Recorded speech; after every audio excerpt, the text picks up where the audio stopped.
आकाशवाणी मध्य प्रदेश से प्रस्तुत हैं प्रादेशिक समाचार।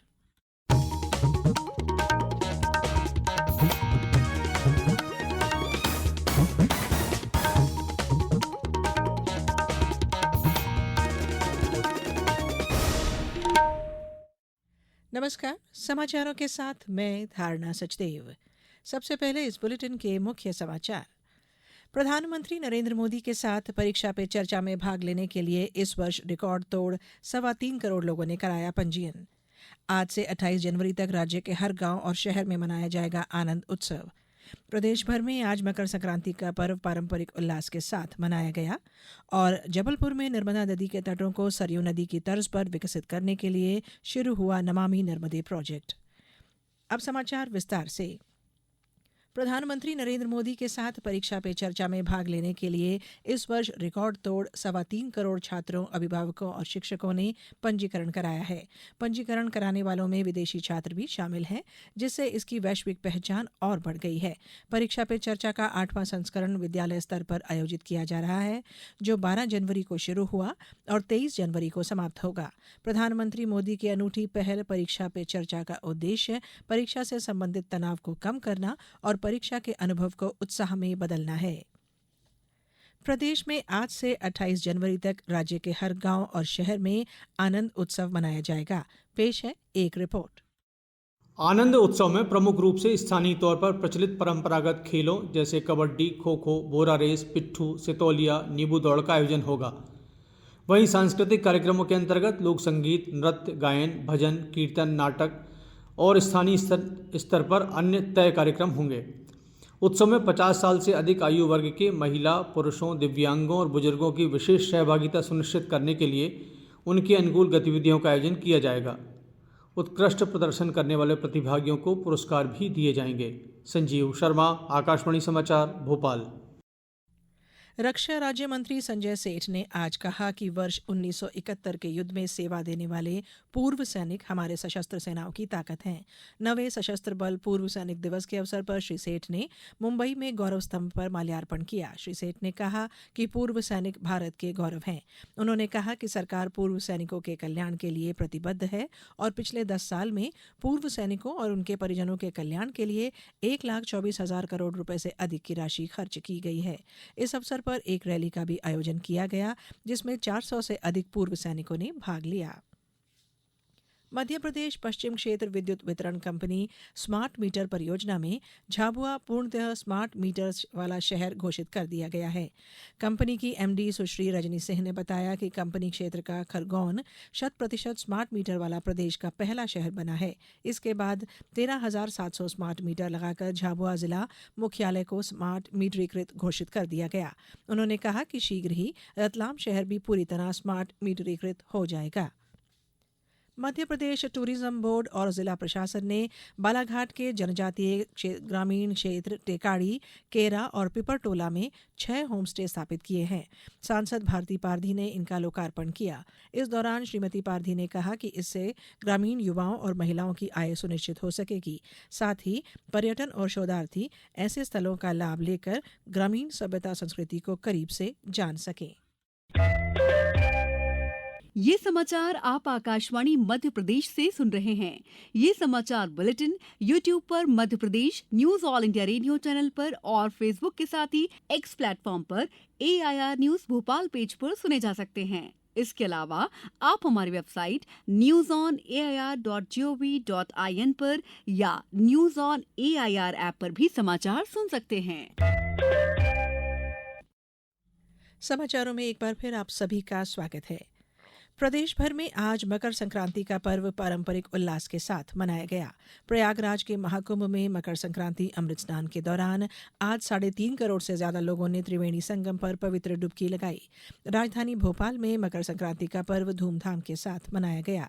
विधायक भगवान दास सबनानी ने तात्या टोपे मंडल महिला मोर्चे के मकर संक्रांति उत्सव में सहभागिता की। इस अवसर पर उन्होंने पतंगबाजी भी की। पन्ना जिले में आज मकर संक्रांति का पर्व धार्मिक श्रद्धा के साथ मनाया जा रहा है। लोगों ने बड़ी संख्या में पन्ना के ऐतिहासिक धर्मसागर तालाब और केन नदी में डुबकी लगाई। मंडला जिले में नर्मदा तटों में पहुंचकर श्रद्धालुओं ने शुभ मुहूर्त में हजारों की संख्या में डुबकी लगाई। पेश है हमारे मंडला संवाददाता शशांक चौबे की एक रिपोर्ट। जिला मुख्यालय में नर्मदा संगम महाराजपुर व माहेश्मती घाट में भक्तों का सैलाब उमड़ पड़ा। सुबह से भक्तों ने स्नान कर पूजन अर्चन किया। दिन भर श्रद्धालुओं का तांता नर्मदा घाटों में स्नान के लिए लगा रहा। जबलपुर में नर्मदा नदी के तटों को सरयू नदी की तर्ज पर विकसित करने के लिए महत्वाकांक्षी नमामि नर्मदे प्रोजेक्ट की शुरुआत की गई है। इस प्रोजेक्ट के तहत जमतरा से तिलवारा घाट तक लगभग 9 किलोमीटर के दायरे में आने वाले 17 छोटे बड़े घाटों का विकास किया जाएगा। परियोजना की अनुमानित लागत 1000 करोड़ रुपए है। लोक निर्माण मंत्री राकेश सिंह के अनुसार प्रोजेक्ट में पर्यटन और धार्मिक महत्व के साथ साथ पर्यावरण और मां नर्मदा के प्राकृतिक स्वरूप का विशेष ध्यान रखा जाएगा। अमृतसर के जलियांवाला बाग हत्याकांड से ठीक 33 साल पहले 14 जनवरी को सीहोर के सेकड़ा खेड़ी में अंग्रेजों ने 356 शहीदों का सामूहिक नरसंहार किया था। हर साल मकर संक्रांति के दिन सीहोर में नागरिकों द्वारा श्रद्धा सुमन अर्पित कर मनाया जाता है। आज भी बड़ी संख्या में नागरिकों ने शहीदों को पुष्पांजलि अर्पित की। पेश है एक रिपोर्ट। सर, ब्रिटिश हुकूमत के खिलाफ 1857 में मध्य भारत में चल रहे विद्रोह में सीहोर छावनी के सैनिकों ने सीहोर कंटिजेंटी पर लगा अंग्रेज का झंडा उतार कर जला दिया और महावीर कोट और बलीशाह के नेतृत्व में स्वतंत्र सिपाही बहादुर सरकार का ऐलान किया, जो लगभग 6 माह चली। जनरल हिरोज के आदेश पर 14 जनवरी 1858 को सभी 356 क्रांतिकारियों को एक साथ गोलियों से भून दिया गया था। आकाशवाणी समाचार के लिए सीहोर से प्रदीप सिंह चौहान। बात खेल की। खो खो विश्व कप 2025 में आज भारतीय महिला टीम अपने पहले मैच में दक्षिण कोरिया से खेल रही है। नई दिल्ली के इंदिरा गांधी इंडोर स्टेडियम में प्रियंका इंगले की अगुवाई में टीम का लक्ष्य जीत के साथ अपने अभियान की शुरुआत करना होगा। उधर भारतीय पुरुष टीम का मुकाबला ब्राजील से होगा। यह मैच रात 8:15 बजे से खेला जाएगा। इससे पहले कल पुरुष टीम ने नेपाल पर 42-37 की रोमांचक जीत के साथ अपने अभियान की शुरुआत की थी। प्रधानमंत्री नरेंद्र मोदी ने आज राष्ट्रीय हल्दी बोर्ड की स्थापना की सराहना की। एक सोशल मीडिया पोस्ट में प्रधानमंत्री ने बोर्ड की स्थापना को विशेष रूप से हल्दी किसानों के लिए अत्यंत हर्ष का विषय बताया। उन्होंने कहा कि बोर्ड हल्दी के उत्पादन में नवाचार, वैश्विक संवर्धन और मूल्यवर्धन के बेहतर अवसर सुनिश्चित करेगा। प्रधानमंत्री ने कहा कि इससे आपूर्ति श्रृंखला मजबूत होगी और किसानों और उपभोक्ताओं दोनों को लाभ होगा। अखिल भारतीय पीठासीन अधिकारी सम्मेलन का 85वां सत्र 20 और 21 जनवरी को बिहार के पटना में आयोजित किया जाएगा।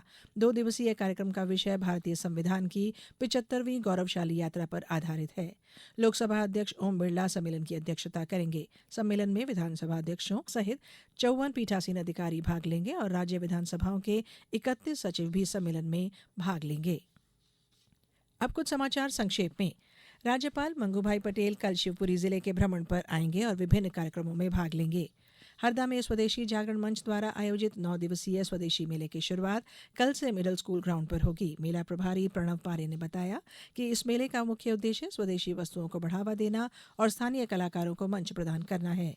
छिंदवाड़ा में राजमाता सिंधिया शासकीय स्नातकोत्तर कन्या महाविद्यालय में मतदाता जागरूकता क्लब और राष्ट्रीय सेवा योजना द्वारा आज महाविद्यालयीन स्तर पर वोट जैसा कुछ नहीं, वोट जरूर डालेंगे हम विषय पर निबंध प्रतियोगिता आयोजित की गई। उज्जैन में सशस्त्र सेना वेटरन्स डे पर 100 से अधिक वीर सैनिकों के माता पिता, वीर नारियों और भूतपूर्व सैनिकों ने भाग लिया और महिला बाल विकास मंत्री निर्मला भूरिया ने कंट्रोल रूम झाबुआ पर चाइल्ड फ्रेंडली कक्ष का रिबन काटकर उद्घाटन किया। अंत में बुलेटिन के मुख्य समाचार एक बार फिर। प्रधानमंत्री नरेंद्र मोदी के साथ परीक्षा पे चर्चा में भाग लेने के लिए इस वर्ष रिकॉर्ड तोड़ 3.25 करोड़ लोगों ने कराया पंजीयन। आज से 28 जनवरी तक राज्य के हर गांव और शहर में मनाया जाएगा आनंद उत्सव। प्रदेश भर में आज मकर संक्रांति का पर्व पारंपरिक उल्लास के साथ मनाया गया और जबलपुर में नर्मदा नदी के तटों को सरयू नदी की तर्ज पर विकसित करने के लिए शुरू हुआ नमामि नर्मदे प्रोजेक्ट। इस बुलेटिन में इतना ही। नमस्कार।